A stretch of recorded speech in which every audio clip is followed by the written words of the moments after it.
नमस्कार दोस्तों, स्वागत है आपका। आज हम एक बहुत ही पावरफुल कविता की गहराइयों में उतरने वाले हैं, जिसे लिखा है आर पार्थसारथी ने। ये एक ऐसी कविता है जो पहचान, भाषा और अपनी जड़ों से जुड़े कई गहरे सवालों से हमें रूबरू कराती है। तो कविता में गोता लगाने से पहले चलिए थोड़ा सा कवि को जान लेते हैं।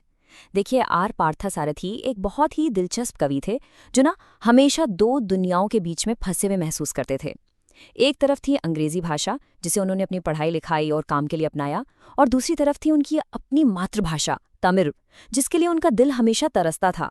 और यही जो अंदर की खींचतान है ना, यही उनकी ज्यादातर कविताओं का केंद्र है, जो हमें इस कविता में भी साफ साफ देखने को मिलेगा। तो आज हम इस कविता को कैसे समझने वाले हैं, ये रहा हमारा प्लान। हम कविता के हर एक हिस्से को एक एक करके देखेंगे, ताकि इसका पूरा मतलब हमें समझ में आ जाए। तो चलिए फिर शुरू करते हैं।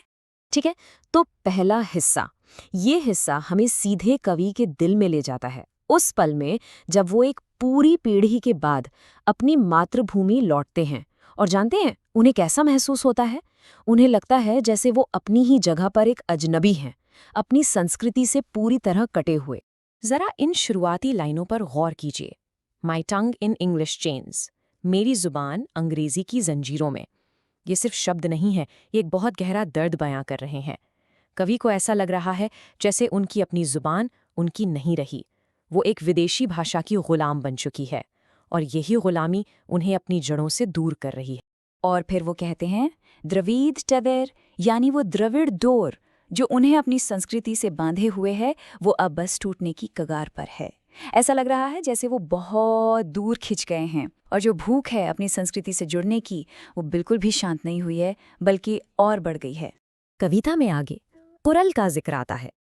अब ये समझना बहुत जरूरी है कि कुरल तमिल साहित्य का एक बहुत ही पवित्र और प्राचीन ग्रंथ है, और कवि को महसूस होता है कि उनकी जो जुबान है उसे इस महान ग्रंथ की विरासत से जबरदस्ती मानो जैसे खींचकर अलग किया जा रहा है। फिर वो तमिल भाषा के अग्लूटिनेटिव टच की बात करते हैं।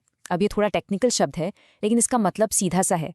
तमिल जैसी भाषाओं में ना छोटे छोटे शब्दों को जोड़कर एक बड़ा कॉम्प्लेक्स शब्द बनाया जाता है, और कवि कह रहे हैं कि इतने सालों बाद उनकी अपनी भाषा का ये जो जुड़ने वाला, चिपकने वाला एहसास है, वो भी अब उनकी जुबान को पराया सा लग रहा है। ये पंक्तियां एक बहुत तीखी टिप्पणी है। यहाँ यू का मतलब है आधुनिक तमिल संस्कृति। कवि कह रहे हैं कि आज उनकी संस्कृति सेल्यूलॉइड यानी फिल्मों की दीवानी हो गई है, और सिनेमा के झूठे आलीशान गलियारों में बस घूम रही है। असलियत से उसका नाता टूट गया है। तो पहले हिस्से में हमने कवि की शिकायत और उनका दर्द देखा। अब चलते हैं दूसरे हिस्से की तरफ, जहां कवि सिर्फ समस्या नहीं बताते, बल्कि उसका एक हल भी सुझाते हैं। सोचिए ये कितनी भारी बात है। कवि कह रहे हैं कि तमिलनाडु में रहना मतलब हर दिन अपनी बेबसी, अपनी लाचारी का एहसास करना। उन्हें लगता है कि वो अपनी संस्कृति के इस पतन को देखकर भी कुछ नहीं कर पा रहे हैं। अब ये एक बहुत ही पावरफुल मेटाफर है, ध्यान से समझिएगा। वो कहते हैं कि तमिल भाषा, जो कभी नम्मलवर जैसे महान कवियों के हाथों में एक ताकतवर बैल की तरह थी, आज वो एक लाश बन गई है, जिसे पहचानना भी मुश्किल है। और इस लाश पर कोडम्बक्कम यानी चेन्नई की फिल्म इंडस्ट्री पिस्सुओं की तरह भिन-भिना रही है, उसे और सड़ा रही है। यहाँ कवि खुद से और अपने जैसे बाकी लेखकों से एक बहुत जरूरी सवाल पूछते हैं। वो कहते हैं, आखिर कब तक? कब तक तुम अपनी कविताओं के लिए विदेशी कवियों का सहारा लेते रहोगे? कब तक दूसरों की नकल करते रहोगे? और ये रहा उनका जवाब, उनका नुस्खा। वो कहते हैं कि अगर अपनी असली आवाज ढूंढनी है तो बाहर नहीं, अपने अंदर झांको, अपने अतीत की गहराइयों को खुरचो, अपनी यादों की अलमारी को खोलो, और बचपन के उन कंकालों को भी बाहर निकालो जिन्हें तुमने छुपा रखा है। मतलब अपनी अच्छी बुरी हर याद का सामना करो। इस हिस्से में कविता एक बहुत ही पर्सनल मोड़ लेती है। कवि हमें एक पारिवारिक फंक्शन में ले जाते हैं, एक रीयूनियन में, और यहाँ वो हमें दिखाते हैं कि वक्त कैसे गुजर जाता है और चीजें कैसे बदल जाती हैं। कितनी खूबसूरत लाइन है ना, है ना? The dust of unlettered years, वो साल जो बिना किसी चिट्ठी पत्री के गुजर गए, उन सालों की धूल अब चेहरों पर जम गई है, और इसी धूल की वजह से रिश्तेदार एक दूसरे को एक नज़र में पहचान तक नहीं पा रहे हैं। और यहाँ देखिए क्या जबरदस्त कॉन्ट्रास्ट है। कवि अपनी बचपन की दोस्त सुंदरी को याद करते हैं, वो लड़की जो उनके साथ इमली के पेड़ों पर गिलहरी की तरह चढ़ती उतरती थी, और आज 40 साल बाद वही सुंदरी एक माँ बनकर उनके सामने खड़ी है। समय का पहिया कैसे घूमता है, ये पंक्तियां हमें बखूबी दिखाती हैं। अब हम कविता के आखिरी हिस्सों में पहुंच गए हैं, जो बहुत ही निजी और इमोशनल हैं।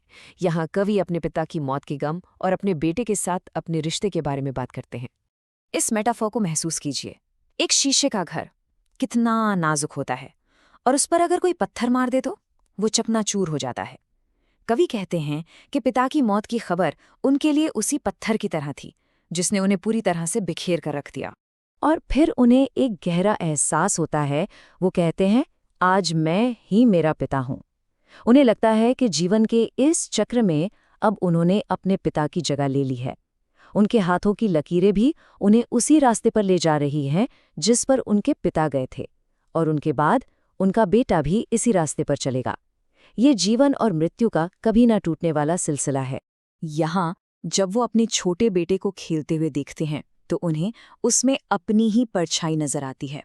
वो देखते हैं कि कैसे हर नई पीढ़ी इस दुनिया को अपने हिसाब से थोड़ा बदलती है, थोड़ा नया आकार देती है, और इस तरह ये जीवन का चक्र हमेशा हमेशा चलता रहता है। तो चलिए अब इन सब बातों को एक साथ जोड़ते हैं और कविता के टाइटल और उसके सबसे जरूरी, सबसे गहरे मैसेज को समझते हैं। और ये है कविता का सार। कवि कहते हैं कि अपनी पहचान, अपनी कला, अपनी कविता की एक लाइन लिखने के लिए तुम्हें कहीं बाहर जाने की जरूरत नहीं है। उसे तुम्हें अपनी जिंदगी की साधारणता के लोहे से गढ़ना होगा। जैसे एक लोहार गर्म लोहे को पीट पीट कर आकार देता है, वैसे ही तुम्हें अपनी रोजमर्रा की मुश्किलों, साधारण अनुभवों से ही अपनी कला को जन्म देना होगा। तो अगर हम पूरी कविता को संक्षेप में देखें तो ये हमें अपनी भाषा और संस्कृति के लिए संघर्ष से लेकर उसे स्वीकार करने तक की एक यात्रा पर ले जाते हैं। ये कविता हमें सिखाती है कि हमारी असली पहचान और हमारी असली रचनात्मकता किसी विदेशी विचार में नहीं, बल्कि हमारी अपनी जड़ों, हमारे अपने अतीत और हमारी साधारण सी जिंदगी में ही छिपी है। ऐसे और कंटेंट के लिए सब्सक्राइब करें। धन्यवाद।